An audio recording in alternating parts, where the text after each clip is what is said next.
محترم حاضرین کرام،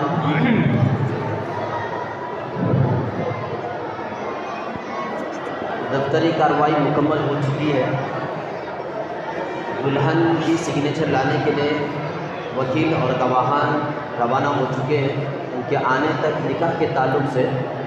چونکہ اس مجلس کے شہسوار دولہے صاحب بھی اس مجلس میں شریک ہے،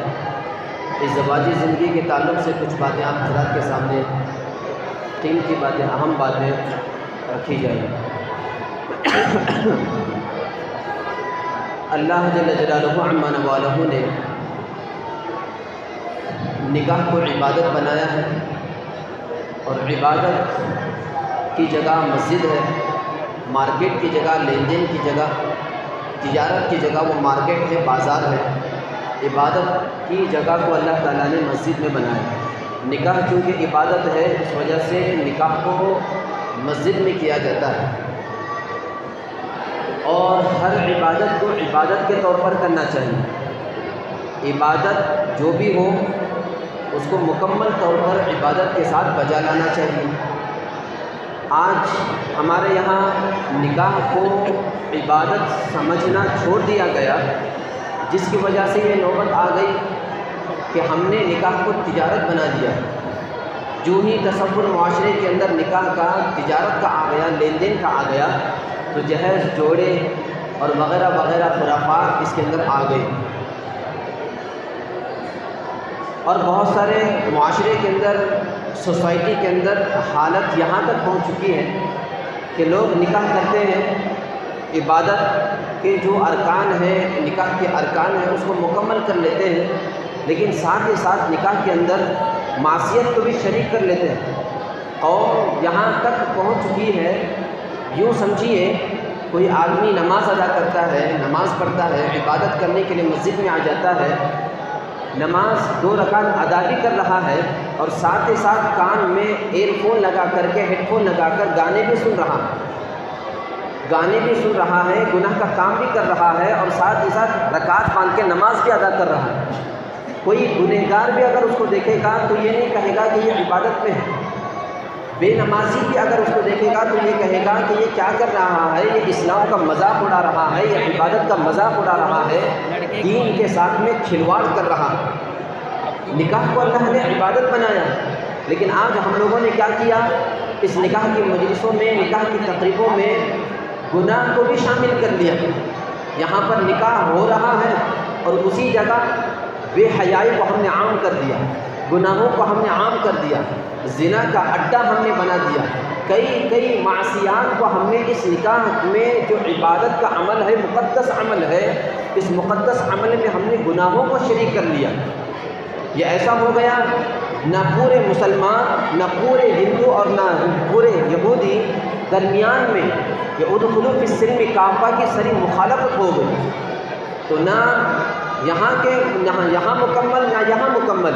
درمیان میں آج قوم چل رہی ہے، معاشرے کی نوبت یہاں تک پہنچ چکی ہے۔ تو ہمیں سمجھنا چاہیے، نکاح کو عبادت سمجھ کر، عبادت کو عبادت کے طور پر کرنا چاہیے۔ ہمارے نکاحوں میں، ہمارے نکاح کی مجلسوں میں، تقریبوں میں گناہ نہیں ہونا چاہیے، معصیت نہیں ہونا چاہیے، بے حیائی کا کوئی شائبہ تک نہیں ہونا چاہیے، مکمل پردے کے ساتھ۔ معاشرے نے نکاح کو عبادت سمجھنا چھوڑ دیا، تو معاشرے نے کیا کر دیا، قوم نے کیا کیا، فنکشن ہالوں کو رواج دینا شروع کر دیا۔ عبادت سمجھنا جہاں چھوڑ دیا گیا، فنکشن ہالوں کو رواج دینا شروع کر دیا گیا۔ نکاح کو سنت سمجھنا چھوڑ دیا گیا، نکاح میں خرافات اور رسومات کو شامل کر لیا گیا۔ نکاح کو انبیاء کے طور پر منانا اور ادا کرنا چھوڑ دیا گیا، تو پھر زنا کو شہرت ملنی شروع ہو گئی، زنا عام ہونے لگا، اور اللہ تعالیٰ نے کہا، اللہ کے نبی علیہ السلام نے کہا، نکاح کو آسان بناؤ، سادگی کے ساتھ میں کرو، جہاں تک ہو سکے اس کو آسان کرو۔ بقول حضرت قاری طیب صاحب رحمۃ اللہ علیہ کے کہ نکاح میں صرف 2 ہی خرچ، ایک مہر کا خرچ، ایک ولیمے کا خرچ ہے۔ اتنا آسان ہے نکاح کرنا، اتنا آسان ہے، لیکن قوم نے اس کو، معاشرے نے اس کو آج سماج نے نکاح کو اتنا مشکل بنا دیا ہے، اتنا مشکل بنا دیا ہے، بھئی زندگی میں ایک ہی مرتبہ نکاح ہوتا ہے، زندگی میں ایک ہی مرتبہ کرنا نکاح ہوتا ہے، باپ کی بھی خواہش پوری ہو جائے، ماں کی بھی خواہش پوری ہو جائے، میری خالہ کی بھی خواہش پوری ہو جائے، میری نانی زندہ ہے اس کی بھی خواہش پوری ہو جائے، دھوم دھام سے نکاح کو کیا جائے، عیش و عشرت کے ساتھ میں نکاح کو کیا جائے، ہر خرچ بڑے سے بڑے خرچ کے ساتھ میں، اچھے سے اچھے خرچ کے ساتھ میں نکاح کو منایا جائے، نکاح کو کیا جائے۔ زندگی میں ایک ہی مرتبہ کرنا نکاح ہوتا ہے، نکاح کو بوجھ بنا دیا گیا، نکاح کو مشکل بنا دیا گیا، تو پھر اس بوجھ بنانے کی وجہ سے اللہ نے نکاح 4 کرنے کے حکم دیے، نکاح بوجھ ہو گیا، اس وجہ سے صاحب حیثیت بھی، صاحب لیاقت بھی، طاقتور بھی ایک ہی نکاح پر اکتفا کر رہا ہے، کیونکہ نکاح معاشرے میں بہت مشکل ہو گئے، بہت بوجھ بنا دیا گیا ہے، اس لیے نکاح کو آسان کیا جائے۔ نکاح کو جتنا آسان ہوگا اتنی ہی ازدواجی زندگی بھی بہت اچھی استوار رہے گی، آسان رہے گی، برکتیں رہے گی، خیر و برکتیں رہے گی، محبت رہے گی اس کے اندر۔ اور نکاح سے پہلے آج ہمارے معاشرے کے اندر جو بنیادی خرچ ہے، بنیادی جو وجہ ہے، وہ بنیادی وجہ نکاح کے بعد، ازدواجی زندگی شروع ہونے کے بعد جھگڑے، فسادات، تو میں اور تنازعات، جو لڑائیاں جو بھی ہوتی ہیں، اس کی بنیادی چیز معاشرے کے اندر جو خرابی پائی جا رہی ہے وہ یہ ہے کہ ہم نے آج کوئی باپ نہ کوئی ماں، باپ کے سامنے جب بیٹا یہ کہتا ہے کہ ابو میں بڑا ہو چکا ہوں، میں بہت بڑا ہو چکا ہوں، مجھے سائیکل دلوا دیجیے، مجھے گاڑی دلوا دیجیے، باپ کہے گا کہ بیٹا نہیں، تو بڑا ضرور ہو چکا ہے لیکن تجھے ابھی سائیکل چلانے نہیں آتی، گاڑی چلانے تجھے نہیں آتا، یہ بڑی چیز ہے، اس کو چلانا سیکھنا پڑتا ہے، سیکھے بغیر میں تجھے سائیکل حوالے نہیں کر سکتا، سیکھے بغیر میں تجھے گاڑی حوالے نہیں کر سکتا، سیکھے بغیر باپ سائیکل حوالے کرنے تیار نہیں، سیکھے بغیر باپ گاڑی حوالے کرنے تیار نہیں۔ لیکن آج معاشرے کے اندر، امت کے اندر، معاشرے کے اندر مسلمان باپ اپنے بیٹے کو ازدواجی زندگی کے طریقے سکھائے بغیر، نکاح کے بعد کیسے حقوق ادا کیے جاتے ہیں، ازدواجی زندگی کیسے ادا کی جاتی ہے، باپ کی، ماں کی، بیوی کے حقوق ادا کیسے کیے جاتے ہیں، اپنی اولاد کو، اپنی نسل کو تربیت کیسی کی جاتی ہے، اس کی اصلاح کیسی کی جاتی ہے، یہ سکھائے بغیر باپ اپنے بیٹے کو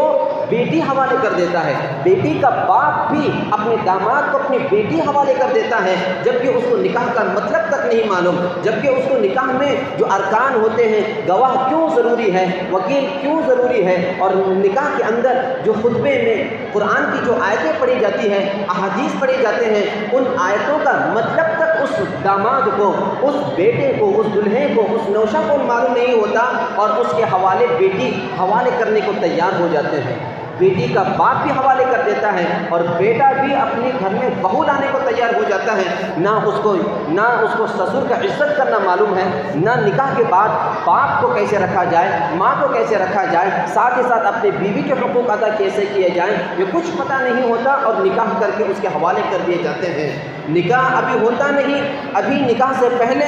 لڑکی والے لڑکے کے خوب تعریف کرتے ہوئے تھکتے نہیں تھے، ماشاءاللہ کیا لڑکا ہے، کیا اس کی ہائٹ ہے، کیا اس کی کوالیفیکیشن ہے، کیا اس کے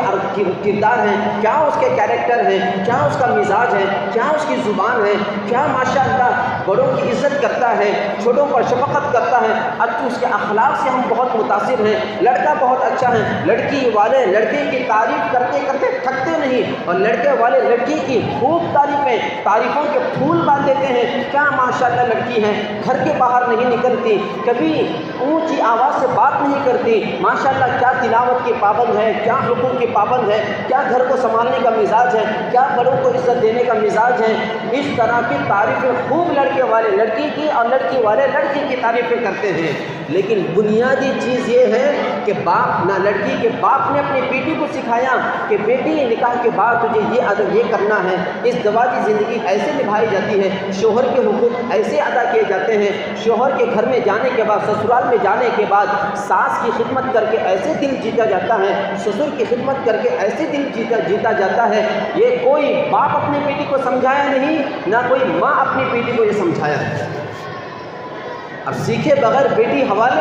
سیکھے بغیر اس کو بیٹی حوالے کر دیا گیا، اس کو سونپ دیا گیا، سپرد کر دیا گیا۔ ابھی نکاح ہوا، 6 مہینے نہیں گزرے، 7 مہینے نہیں گزرے، 1 سال نہیں گزرا، طلاق اور خلا کی نوبت آ جاتی ہے،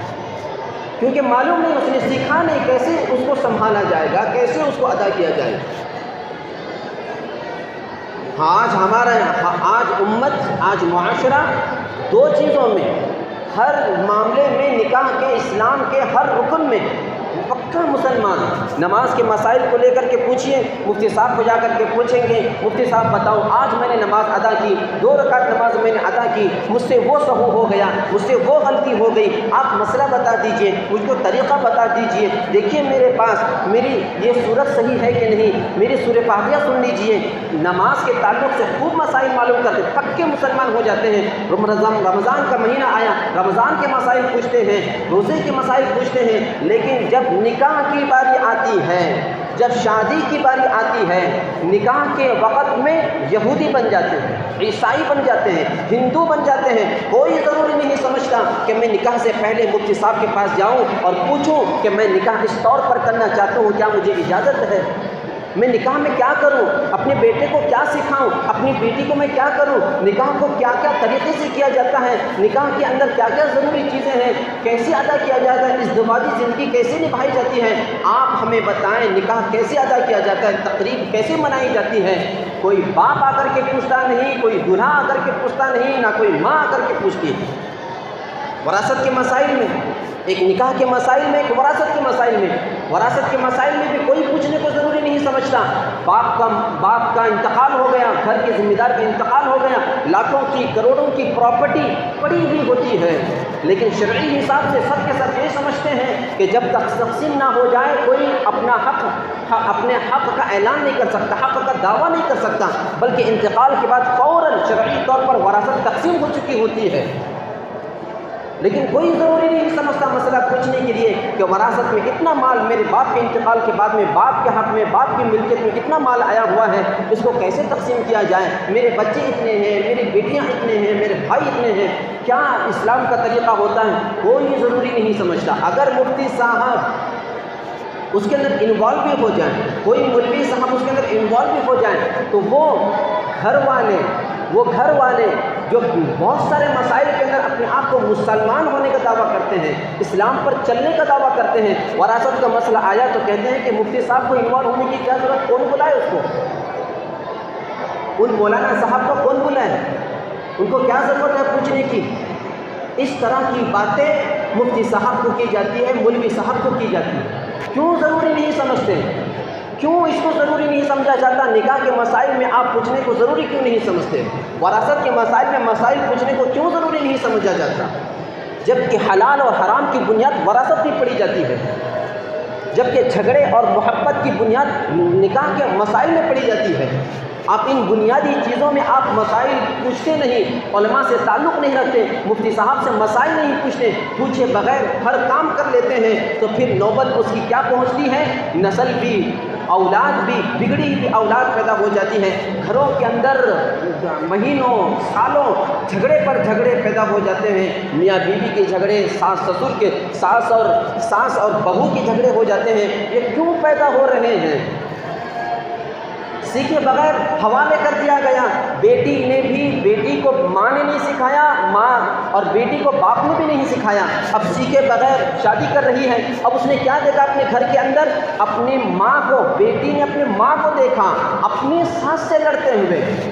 تو میں کرتے ہوئے، ہر کام میں اونچی آواز سے بات کرتے ہوئے، اپنی بیٹی نے اپنی ماں کو دیکھا اپنی ساس سے لڑتے ہوئے، اب اس نے یہ سمجھ لیا نکاح کے بعد مجھے بھی ایسا ہی کرنا ہے،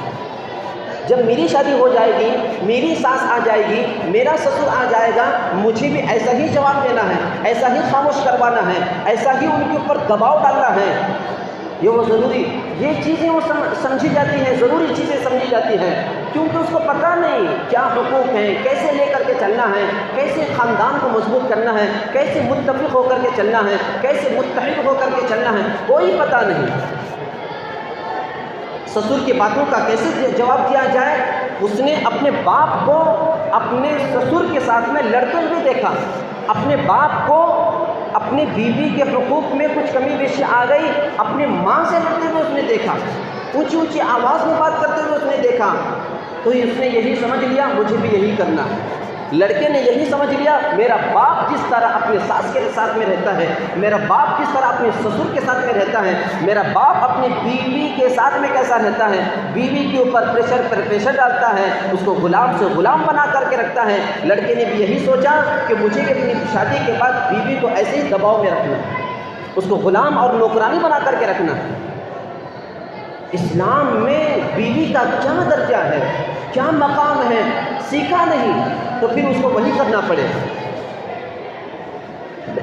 آج یہ حالت ہے معاشرے کی۔ اس کے لیے جن جن کو موقع ہے، اپنے بچوں کی ابھی تک شادی نہیں ہوئی،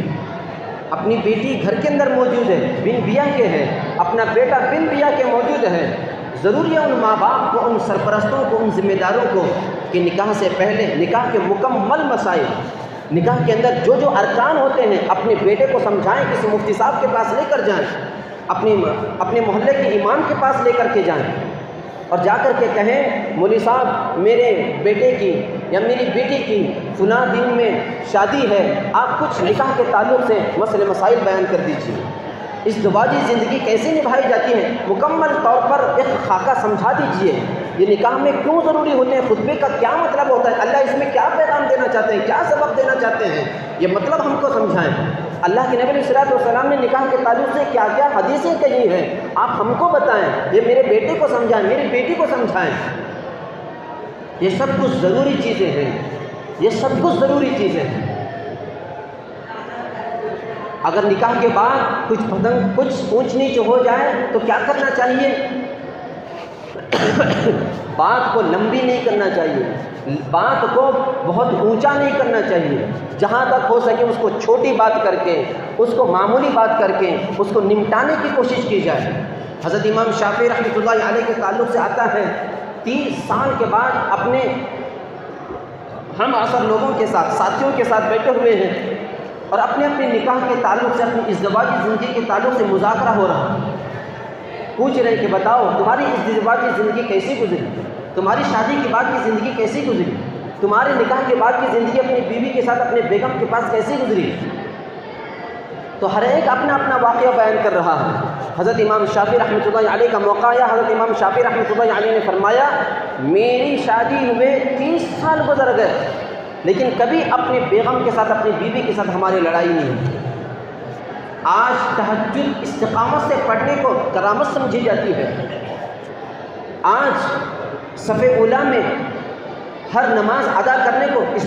کرامت سمجھی جاتی ہے، لیکن بیوی کے ساتھ میں جھگڑا نہ کرنا اس کو بزرگی اور اس کو کرامت نہیں سمجھی جاتی۔ بیوی کے ساتھ میں جھگڑا نہ ہونا یہ بہت بڑی کرامت ہے، یہ بہت بڑی چیز ہے، استقامت کی چیز ہے۔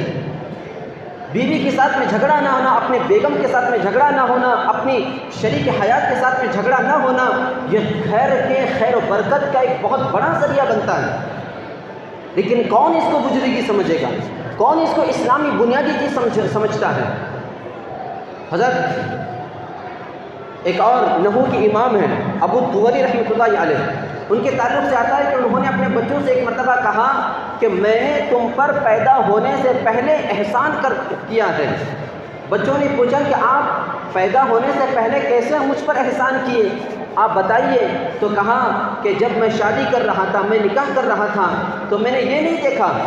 کہ مجھے خوبصورت لڑکی چاہیے، مجھے خوبصورت بیوی چاہیے، میری بیوی ہو تو خوبصورت ہو، بہترین ہو، دیکھنے میں بھی اچھی ہو، مال میں بھی اچھی ہو، حسب اور خاندان کے اعتبار سے بھی اچھی ہو، اور میرے توازن کے حساب سے بھی اچھی ہو، اور ذہین ہو، ٹیلنٹ ہو۔ میں نے یہ نہیں دیکھا، بلکہ میری نیت شادی کے وقت یہ تھی کہ میری اولاد کو، میرے بچوں کو صحیح ماں مل سکے۔ اس نیت سے میں نے اپنی بیوی کو تلاش کیا، اپنے بیگم کو تلاش کیا، اور اس نیت سے میں نے نکاح کیا ہے آج، تاکہ تم بعد میں چل کر فخر سے کہہ سکو کہ یہ میری ماں ہے، یہ میری ماں ہے۔ اور میں قسم کھا کر کے کہہ سکتا ہوں آج تم اپنی ماں کو ماں کہنے پر فخر کرو گے، میں نے ایسی بیوی سے شادی کی، ایسی لڑکی سے میں نے شادی کی۔ آج کون ان تمام چیزوں کو دیکھ کر کے شادی کرتا ہے؟ ہر ایک یہ سوچتا ہے کہ میرے بیوی جو ہو جائے، میرے گھر کی جو بہو بنے، وہ دیکھنے میں بھی اچھی ہو، مال میں بھی اچھی ہو، حسب اور خاندان کے اعتبار سے بھی اچھی ہو، اس کی بہت مانگ ہو، وہ ٹیلنٹڈ ہو، ایجوکیٹڈ ہو، گریجویٹ ہو، ڈبل گریجویٹ ہو، ایکسیلنٹ ہو، قابل ہو، یہ سب کچھ دیکھی جاتی ہے۔ ذرا اگر نکاح رشتہ دیکھنے کے لیے گئے، ناک ٹیڑھی آ گئی، وہاں پر رشتہ کینسل اور ریجیکٹ کر دیا جاتا ہے، جبکہ وہ دینداری میں بھی، اسلام کو، شریعت کو جاننے میں بھی، اسلام کے احکامات کو جاننے میں بھی بہت اچھی خاصی چیز رکھتی ہے، لیکن پھر بھی تھوڑی بہت کمی بیشی کی وجہ سے نکاح کو ریجیکٹ کیا جاتا ہے، رشتے کو ریجیکٹ کیا جاتا ہے۔ دین کی بنیاد پر کوئی نکاح نہیں کرتا۔ حضرت امام راضی رحمۃ اللہ علیہ کے پاس ایک شخص آئے اور کہنے لگے کہ میری بیوی لنگڑی ہے، حضرت بتاؤ میں کیا کروں، میری بیوی لنگڑی ہے۔ حضرت امام راضی رحمۃ اللہ علیہ نے فرمایا، اگر تم نے نکاح اس وجہ سے کیا ہے کہ بیوی سے اور اپنی بیگم سے ریس لگاؤں تو اس کو طلاق دے دو۔ اگر تم نے اپنی بیوی سے نکاح اس وجہ سے کیا ہے، اگر تم نے اپنی بیوی کو بیگم اس وجہ سے بنایا ہے کہ تم اس سے راحت حاصل کرو، تو راحت تو اندھی عورت سے بھی حاصل ہو جاتی ہے، طلاق دے دو۔ اگر تم نے اپنی بیوی کو اس وجہ سے نکاح کیا ہے کہ وہ اپنی اولاد کے لیے، اپنے بچوں کے لیے صحیح ماں ہو سکے، اچھی ماں ثابت ہو سکے، تو پھر اس کو اپنے نکاح میں باقی رکھو۔ لیکن آج کون کرتا ہے یہ ساری کی ساری چیزیں؟ جو یہ سارے کی سارے تفصیلات ہیں نکاح کے اندر، بہت ساری چیزیں ہیں کہنے کی، اور یہ تمام کی تمام موٹی موٹی چیزیں، یہ کہنے کے لیے کوئی بڑی صلاحیت کی ضرورت نہیں پڑتی۔ چور آیا ہے اپنے گھر کو بند رکھو، یہ کہنے کے لیے کوئی بڑی صلاحیت کی ضرورت نہیں پڑتی۔ رات ہو چکی ہے، چراغ کو بجھا دو ورنہ نقصان ہو جائے گا، اس کے لیے بھی کوئی بڑا دماغ ہونے کی ضرورت نہیں پڑتی۔ یہ اسلام کی بڑی بڑی موٹی موٹی چیزیں ہیں جو ہر ایک سمجھ سکتا ہے، ہر ایک اس کو سمجھا سکتا ہے۔ اس کے لیے یہ نکاح کے تعلق سے جو چیزیں ہیں، یہ اتنی موٹی موٹی چیزیں ہیں، ہر شخص سمجھ سکتا ہے، ہر انسان سمجھ سکتا ہے۔ اللہ کے نبی علیہ الصلوۃ والسلام نے فرمایا کہ اپنے ماں باپ کے بعد سب سے محترم اور معزز اور پاکیزہ جو رشتہ ہوتا ہے وہ ساس سسر کا ہوتا ہے۔ وَجَعَلَهُ نَسَبًا وَصِهْرًا، اللہ تبارک و تعالیٰ نے سسرالی رشتے کو معزز بنایا۔ ایک مرتبہ اللہ کے نبی علیہ الصلوۃ والسلام اپنی پھپھیری بہن سے مخاطب ہو کر کے کہا، آج ہم نے یہ حدیث بارہا سنی ہے کہ ماں باپ اگر راضی تو اللہ بھی راضی۔ ماں باپ کے اگر تم نے حقوق ادا کر دیے اور ان کو راضی کر کے یہاں سے چلے گئے، ان کی فرما برداری کیے، تو اللہ تعالیٰ جنت تمہیں نصیب کرے گا، ماں کے قدموں میں جنت ہے۔ یہ حدیث ہم نے بارہا سنی ہے، لیکن اللہ کے نبی علیہ الصلوۃ والسلام نے اپنی پھپھیری بہن سے یہ بھی کہا کہ دیکھو اپنے شوہر کی فرما برداری کرو، شوہر کی رضامندی میں اللہ کی رضامندی ہے، شوہر کی ناراضگی میں اللہ کی ناراضگی ہے۔ یہ بھی حدیث ہمیں سامنے رکھنی چاہیے، یہ اپنے بچوں کو بتانا چاہیے، اپنی بیٹیوں کو بتانا چاہیے، ہونے والی دلہن کو بتانا چاہیے۔ تو یہ سارے کی ساری چیزوں کا خیال رکھا جائے، ان تمام چیزوں کی رعایت کی جائے، اپنے بچوں کو سمجھایا جائے، اپنی اولاد کو سمجھایا جائے، اور خاص طور پر جن کا نکاح طے ہو چکا ہے، جن کی نکاح ہونے والے ہیں، جن کی نکاح ہونا باقی ہیں، ان تمام کو یہ تمام چیزوں کی تعلیمات دی جائے۔ اگر یہ تعلیمات دی جائے گی تو پھر وہ بیوی اور وہ شوہر یہ دونوں کے دونوں متحد ہو کر، دونوں خاندانوں کو متحد رکھ کے آنے والی نسل، آنے والی جو اولاد ہوگی، ان کو وہ بہترین تربیت دے گی، ان کی بہترین اصلاح کرے گی، اور پھر ان کو اچھی پروان چڑھائے گی، اور قوم کے اندر بہترین لوگوں کو قوم کی خدمت کے لیے، اسلام کی خدمت کے لیے وہ ظاہر کر سکے۔